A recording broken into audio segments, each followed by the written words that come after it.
Hey everyone, it's Adrienne Pessel. Today's topic is multiple offers. It's actually an escalation clause part two. Over the past few weeks, I've received several calls and a few emails of people looking for a little bit more detailed reviewing the offers for your sellers. I'm going to talk about the negotiations, how escalations clause play a role, and how waivers work. At the end of this video, I'm going to give some pointers for buyer's agents so how they can get their offers to be put to the top of the pile. We're going to do this by using a case study. We have a property that we're listed and it's at 239. Now my house, of course, is the nicest, the best, the most improved than everyone else's. And I've done my homework and did my comps, and everything in the neighborhood have sold for between 230 and 235 because it has more improvements and it's in just better condition. Everything has been replaced. I received 4 offers on it. One thing I need to be aware of, no matter how nice my home is, I still need to pay attention to what the comps say, because unless someone's willing to strike the appraisal or use some type of language in the contract to make sure that this house will go to settlement regardless of what the appraised value is, I need to always keep that in the back of my mind when I review contracts. Now, it's great when you get 4 offers on a property,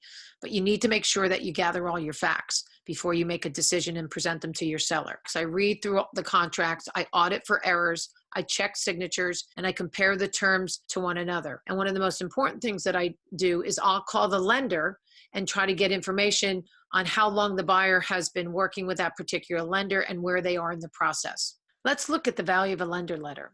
First things I check for, is it on proper letterhead? When was it written? Does it have the mortgage broker's information, their name, their email, their cell number, and their broker number? I want to make sure, does it have an expiration date in it? Does it state the sales price? Is it the same as it is in the contract? What is their down payment, their interest rate, and the term of the loan? And do these match the contract? That's very important. When I'm finished with reviewing the letters, I'm going to call each one of the lenders. I'm going to ask some questions. How do they know the buyer? Do they know the buyer through the agent? What's the relationship? Has that lender physically seen all the documentation, verify the income, the assets, and employment? I don't want this lender to just be using on what the purchaser have said, because what happens if they're partially 1099 and they have a W-2, but overall they say that they make 110, 120 grand a year, but the reality on their tax returns, they only make 80. Especially if I'm in the situation where we can select the best, most qualified buyer. One of the last questions I ask is, when was the last time the lender pulled their credit? Because if this was written 90 days ago, was that the last time they pulled a credit? A lot of stuff could happen between 90 days and today. How we're going to do this is go through each offer, and then we're going to compare them side by side at the end. First offer is $240,000 with a 30% down payment and an earnest money deposit, EMD, for $4,000. It is a conventional loan, financing contingency. They have an appraisal contingency. They also have a home inspection with the right to void only, and they do have their house currently under contract, but they're looking for a coinciding settlement. They also have a lender letter. The second offer is $240,000 with a 20% down payment and an EMD money of $4,000.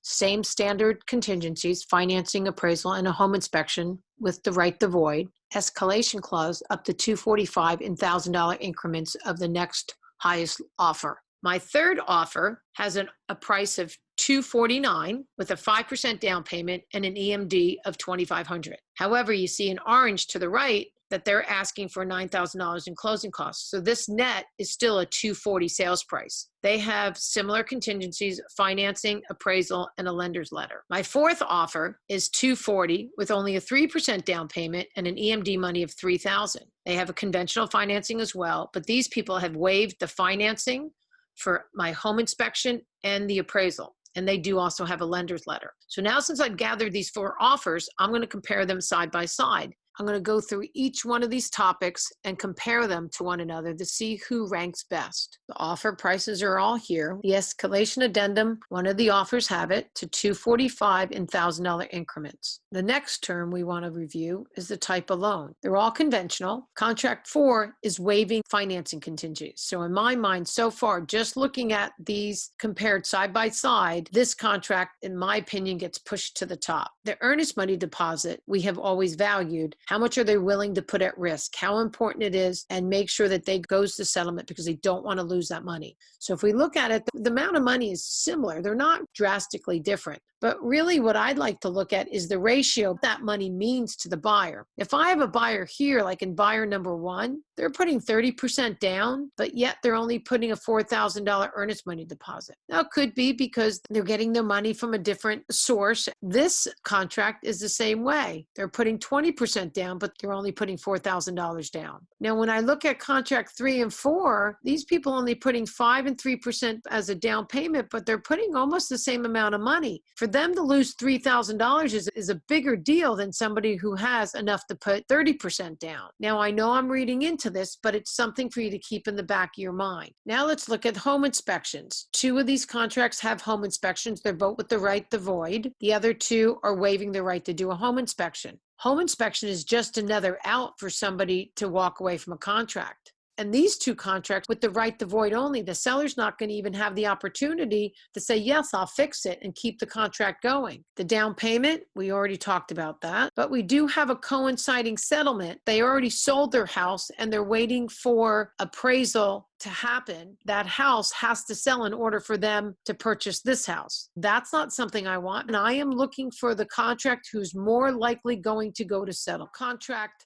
3 is coming in at $249, but they have closing cost assistance of $9,000. So that's telling me that they need cash. And do I really think my house is going to appraise at $249? We already learned earlier, and the comps show $230 to $235. That's a problem, which brings me to the appraisal contingency.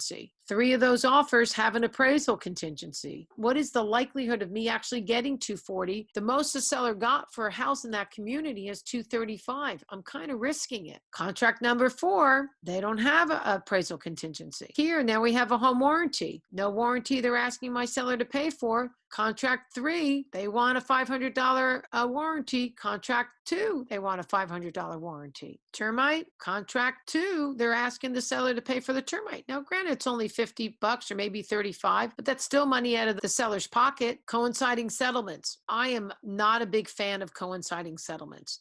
They are a contingency that lasts up until the 12th hour right before settlement. Because at any given time, if the people on the other end don't follow through, your buyer isn't going to be able to buy the house. So I would not accept a coinciding settlement in a multiple offer at all. The nets are pretty much all the same within $400. My vote is that I would pick contract 4 as my best offer. I would sign it the way that it is and know that I have a ratified contract, that there's no contingencies. It will go to settlement because I've already spoken to this lender and they've already said that people are strong, they're solid, and I don't have to worry about anything. Another strategy, what you could do is you can counter back some of these other offers to try and see if you can get more money. I am not a big fan of going for another $1,000 or $2,000 and risk losing a buyer to settle with one of these other offers that's not willing to do something or have some kind of other problems that come with it. An appraisal, the home inspection contingency. I like sure things. My sellers are already getting $5,000 than the highest comp in the community, $1,000 more than what they originally asked for. I think this is the best way to go. But remember, the bottom line, it is your seller's decision. I'm going to share those findings with my seller and let them make a decision. I will give them my opinion. Then we will ratify the best offer prior to informing the other offers. What happens in multiple offer situations, the buyers get so excited how they want this house, they want this house, they get the house. And then they start having buyer's remorse and they go, oh my goodness, I have this house. What did I do? Did I spend too much money? And they look for ways to get out of it. How you pick a contract when you have multiple offers, who is the one that's going to most likely show up to settlement? Which is the stronger offer? It may not be the one putting 30% down. It may be the one only putting 3% down. But if they have a solid loan officer and they're qualified and they don't have anything to sell and they're excited about buying a house and you accepted their offer the way that it is, they feel that they got a fair shake. I'm going to go ahead and end this video with some tips for buyers and buyers agents. One of the first thing I do whenever I get ready to write an offer is I will call the listing agent and ask them, what are the seller's hot buttons? Is there anything that they can share with me, make it more appealing to the seller? Next thing I'm going to do is I'm going to make sure that my lender is available to speak with the listing agent. And if my lender is willing, I will ask them to reach out and introduce themselves to the listing agent. We're being proactive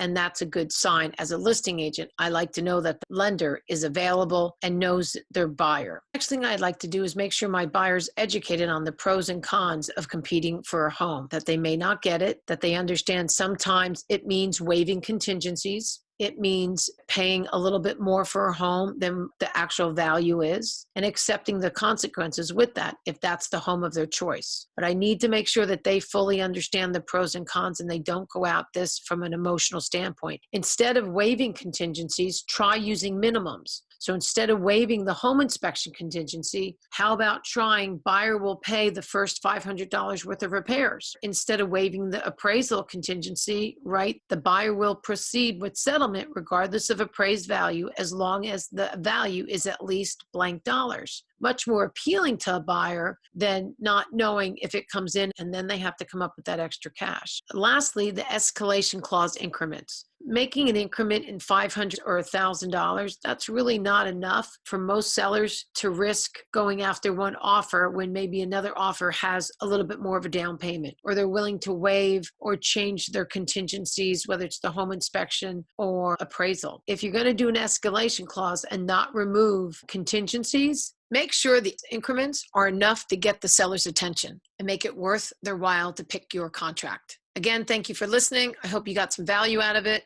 And special thanks goes out to Chris Perkins for providing the case study. Have a great day, everyone.